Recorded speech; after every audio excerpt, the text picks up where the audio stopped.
The NHL season is in full swing as there is plenty to talk about right now. Hey everyone, Rob Wong, joined alongside by Postmedia's national NHL columnist, Michael Traikos. And Michael, we will begin with the Toronto Maple Leafs, who had a rough go in Las Vegas the other night against the Golden Knights. It's been a bit of an up and down season for them so far. Their head coaches called them out a couple of times. We've seen some underperformance from the top players. What do you make of them at this point in the season? Yeah, it's an odd start for the Leafs. I would say this, Rob. This is a two-line team that's really only getting production from one of their lines. And, you can talk all you want about the depth of the Maple Leafs. And Sheldon Keefe was talking about the internal competition amongst the third and fourth lines. They're not getting any scoring out of those third and fourth lines. And I think going forward, when you look at the guys who are on those lines, you're not going to get much offense. So it really comes down to the Marner line with Matthews and the Tavares line with Nylander. And one of those lines is producing, and it's the Nylander-Tavares line. The other one, you got one goal out of Matthews, one goal out of Marner, and one even-strength goal out of Bunting with another empty net goal.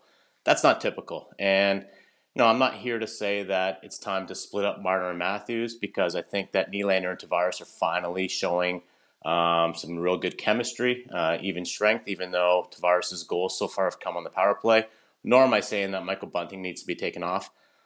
I'm just going to say, let's look at the shooting percentages. And right now, Austin Matthews, I think, is firing at something like a 3% shooting percentage. That's way off his career average of around 16 to 17%. Mitch Marner, the same thing. I think last year he maybe overproduced with his shooting percentage was really inflated. This year, it's come down to a level that's just not typical of his career. So, these guys are talented enough. Like Austin Matthews doesn't win back-to-back Rocket Richard trophies by fluke. So, eventually the puck's going to go in, and when it does, I think things are going to rebound nicely for the Leafs. So, it's a tough thing to say preaching patience, but I think that's really where we're at with the Leafs right now. Well, as much as there may be some concerns with the Toronto Maple Leafs, not sure there's a team with bigger issues right now than the Vancouver Canucks, who are 0-5-2 to begin the season, Michael. By this time this video goes live, we may see a new captain, a new head coach, a new GM for the Canucks. But as it stands right now, what do you even do? Because they are definitely in a situation where they could go many different ways. Yeah, I think something has to give, Rob. And I know you're kind of tongue-in-cheek talking about maybe firing the head coach, maybe switching GMs again. But, realistically, I wouldn't be surprised if Bruce Boudreau is feeling the heat right now. Or if you're Canucks management, if you're finally taking a hard look at maybe Bo Horvat or some of the other pieces that you might have looking towards the trade deadline. And, it's scary when you're talking about a Canucks team mentioning the words rebuild or retool, and they don't know if they're in a rebuild right now. I thought this was a team that was going to be competing for a playoff spot in the Pacific. I think with how the California teams are really regressing right now, that there was really a spot available for Vancouver to push up there with Edmonton, Calgary, and Vegas for one of those top three spots.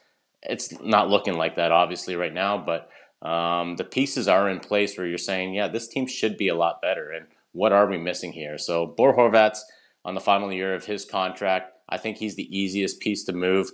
At the same time, JT Miller, who just signed an 8-year extension, he doesn't have his no movement clause checking in for him until next year. So that's another possibility. Like maybe you circle back and go back to the Islanders or the Rangers or even the Blue Jackets and say, hey, is there a trade that can be made here? Because as it's constructed, this is not a playoff team. I think we're seeing that on the ice right now, and injuries or whatnot, it doesn't matter. Something has to give in Vancouver, whether it's the coach or a player.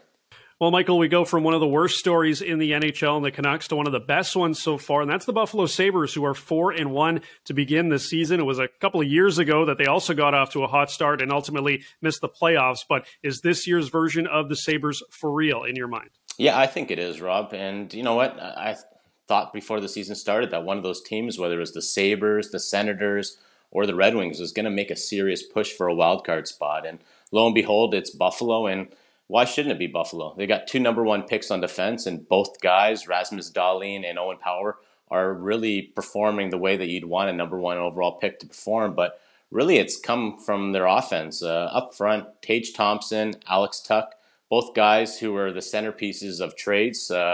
Thompson for Ryan O'Reilly a few years back and Tuck for Jack Eichel have really shown that these guys are legitimate stars. So I like what the Sabres are doing. I think a lot of it's still going to come down to whether Craig Anderson's body, and we're talking about a guy who's in his 40s, can hold up. And, it's going to be tough. This is a dogfight. And a lot of teams, whether it's Tampa or Toronto, haven't performed to their level. So be prepared for a long up and down season from the Sabres. But, right now, if you had to ask me, I'd say, yeah, they grab one of those wildcard spots.